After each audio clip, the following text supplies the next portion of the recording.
Bonjour. Aujourd'hui, j'ai fait cette vidéo pour essayer de donner ma position et puis mon opinion sur ce qui est en train de se passer, ce qui se passe depuis un certain temps au Congo démocratique. Vous avez entendu parler de l'affaire Kuluna. Vous avez entendu parler des affaires des pasteurs, des églises qu'on doit fermer au Congo. Vous avez entendu parler du faux coup d'État. Il y a de cela un an. Vous avez entendu parler de beaucoup de choses. Mais ce que vous avez à savoir, ce que vous devez savoir, c'est que toutes ces choses-là sont liées. Vous savez, le Congo démocratique, le pays anciennement appelé Zaïre, est un pays très vaste. C'est l'un des plus vastes pays d'Afrique.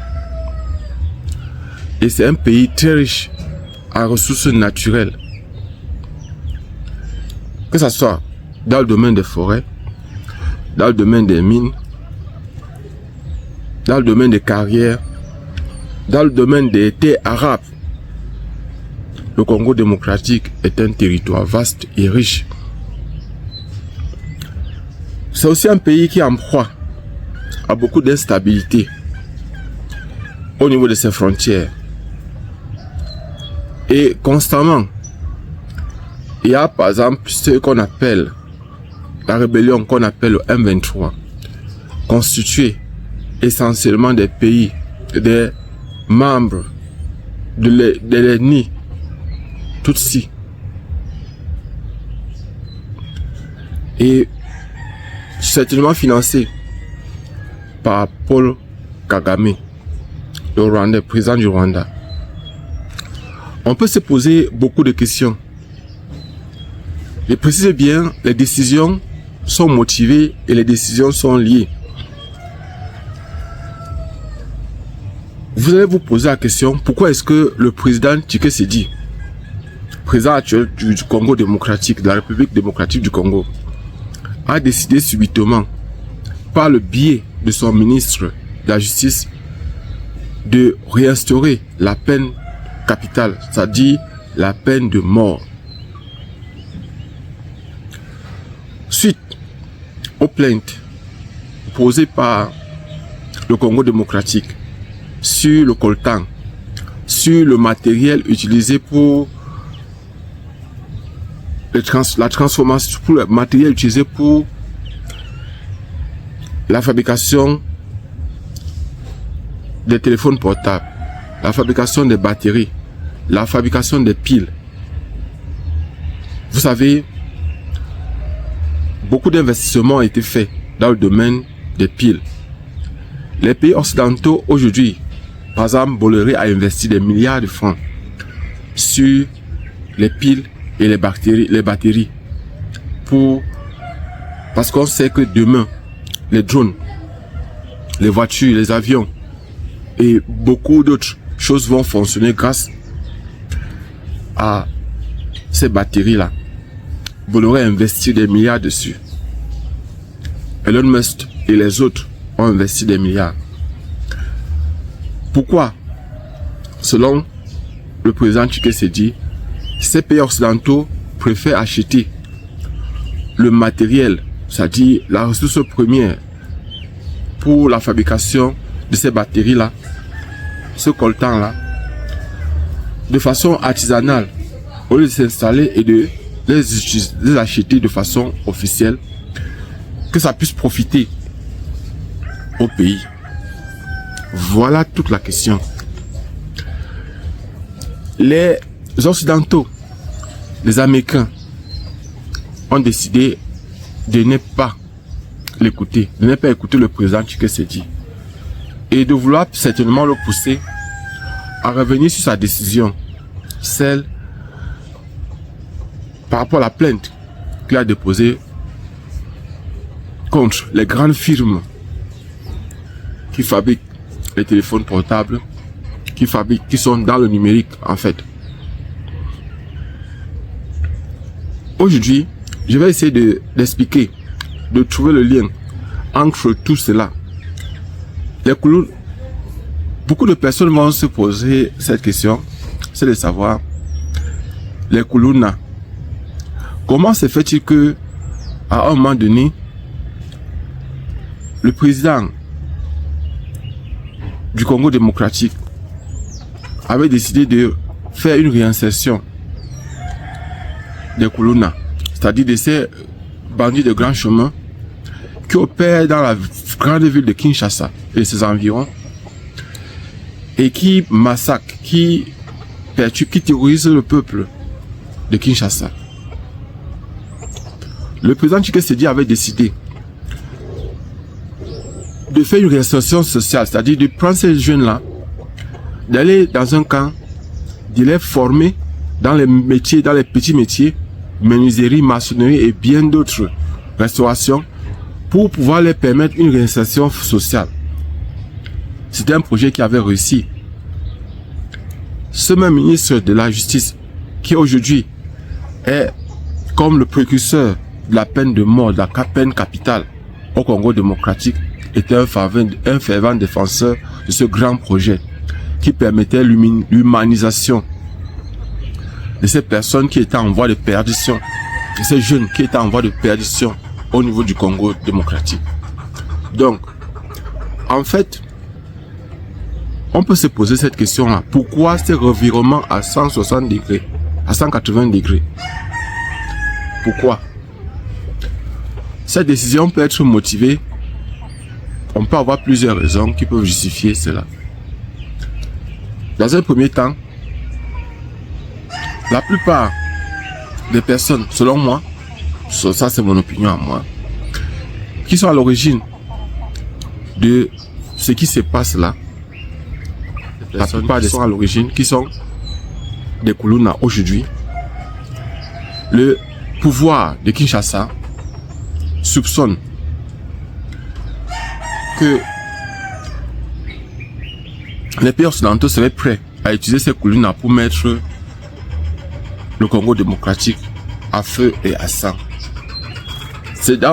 Ça c'est une des premières raisons qui peut justifier la déclaration ou la réinstauration de la peine de mort qui avait été suspendue depuis 2003. Pourquoi déshumaniser un être humain? Pourquoi faire en sorte que la peine de mort soit réinstaurée? C'est en fait, c'est pas trop pour tuer, c'est pas trop pour décimer, parce que l'intention est là. L'intention est là. Une des premières décisions du président Tshisekedi était dans un premier temps de s'attaquer, avant la restauration de la peine de mort, de s'attaquer aux églises. Parce que il savait d'office que les dirigeants de ces églises devaient être contre sa décision, cette décision de réinstaurer la peine. Parce que selon ces religieux, Dieu seul a le pouvoir de vie ou de mort sur l'être humain. Étant donné que l'être humain est incapable de créer, incapable de donner la vie, alors Dieu seul, selon eux, devrait être à l'origine soit de la vie, soit de la mort d'un être humain. Un autre être humain ne devrait pas être à l'origine de la mort de son semblable. Ça, c'est ce que pensent ces religieux-là. C'est ce que pensent ces pasteurs, ces dirigeants d'église qui sont menacés de fermeture. Le président Tshisekedi a fait cela peut-être pour les faire se taire, pour fermer leur bouche. Aujourd'hui, nous allons entrer en profondeur, nous allons essayer de comprendre aussi pourquoi est-ce que ces Kuluna directement sont exécutés. Parce que au milieu de ces Kuluna, je me dis, la première raison c'est d'abord pour intimider, pour faire peur, pour persuader, pour dissuader. La deuxième raison c'est pour montrer au Rwanda, parce que la plupart des Kuluna aujourd'hui, beaucoup de ces Kuluna qui sont exécutés sont des Rwandais. Ça, c'est qu'on ne dit pas. Beaucoup de ces Kuluna sont des Rwandais et il y a comme une épuration ethnique il y a comme une épuration unique parce que dans le fond, Tshisekedi profite pour faire mal à Paul Kagame. Profite parce que selon lui, étant donné que Paul Kagame a tendance, soutient ouvertement M23, alors selon lui, pour faire mal, c'est que quand on attrape ces colonnes là, il faut les tuer, il faut les décimer, il ne faut pas leur permettre une responsabilité sociale, étant donné que ce sont les frères qui gouvernent le Rwanda, ce sont les frères qui sont dans le M23. Et selon le président Tshisekedi, la stratégie qu'il est en train d'utiliser, c'est une stratégie selon moi qui elle n'est pas bonne. Elle n'est pas bonne parce que en fait, il montre qu'il est en train de paniquer. Il montre qu'il a peur. Et ça, c'est l'une des choses qu'il ne faut pas faire lorsqu'on gouverne. On ne doit jamais faire montrer sa peur. On ne doit jamais montrer sa faiblesse. On doit toujours donner l'impression qu'on est en train de contrôler la situation. Parce que selon moi, il est en train de montrer qu'il panique. Et qu'il a sérieusement peur. Voilà. Donc, selon moi, s'il faut me poser la question, c'est de savoir qu'est-ce qui se passe actuellement véritablement au Congo. Le problème est simple. Le président Tshisekedi a déposé une plainte contre eux et est en train de déposer des plaintes contre les exploitants du coltan, les exploitants qui transforment les produits, les matières premières en produits finis et qui gagnent des milliards et des milliards de francs CFA, des milliards de dollars là-dedans, et qui sont en train de ruiner le Congo, selon lui. Le président Tshisekedi voudrait une meilleure redistribution des ressources, une meilleure redistribution, un meilleur partage. Mais dans le fond, selon moi, il n'investit pas là où il fallait investir. Il ne fait pas ce qu'il fallait faire. Pourquoi? Je vais m'expliquer. En fait, la matière première en elle-même ne peut pas coûter cher. Elle ne peut pas coûter cher parce que c'est la transformation. C'est-à-dire que ce que le Congo aujourd'hui peut faire, c'est de chercher à trouver dans un premier temps un système politique viable qui peut permettre par exemple au Congo de contrôler toutes ses frontières, d'essayer de redistribuer le pouvoir et de créer un pouvoir central peut-être fort, mais soit de créer une décentralisation forte, soit de créer par exemple une fédération, un ensemble de fédérations en ce qui concerne le Congo démocratique, parce que c'est un pays extrêmement vaste et il n'est pas facilement contrôlable. Il n'est pas facilement contrôlable. Rien que la seule ville de Kinshasa, 20 millions d'habitants, c'est énorme. Donc ça, c'est mes propositions, selon moi, soit changer l'organisation politique du pays, rentrer dans un système, par exemple, dans un système, au lieu d'une décentralisation poussée, dans un système peut-être fédéraliste. Dans un deuxième temps, c'est de créer des entreprises de transformation. Et je pense que pour cela, Stéphanie Mbida a tout fait avec son projet Investi au Congo, de motiver les jeunes Africains, de motiver les Africains, les entrepreneurs africains pour la création et la transformation des matières premières. Les matières premières ne seront plus vendues sous forme brute. Elles seront transformées pour augmenter de la valeur, pour faire en sorte qu'il y ait plus de valeur dans cela. Moi, je suis à l'est du Cameroun. Je ne veux pas vous cacher. Tous les jours, là-bas, l'or est en quantité. Ce n'est pas de ça qu'il parle dans cette vidéo. Je voudrais proposer ce que je propose pour le Congo démocratique. C'est valable pour le Cameroun, pour le Gabon, pour le Niger, pour le Mali et pour tous les autres pays africains. Les pouvoirs centraux sont trop forts et trop puissants. Le pouvoir réside sur un seul homme et c'est dangereux, c'est pas bon, selon moi. Il faut déconcentrer le pouvoir. Je n'ai pas parlé de décentraliser le pouvoir, non. Il faut déconcentrer le pouvoir. Le pouvoir est très concentré. Et il faut créer un système, selon moi, qui permettra, par exemple, au pays d'être fort, aux institutions d'un pays d'être très fort.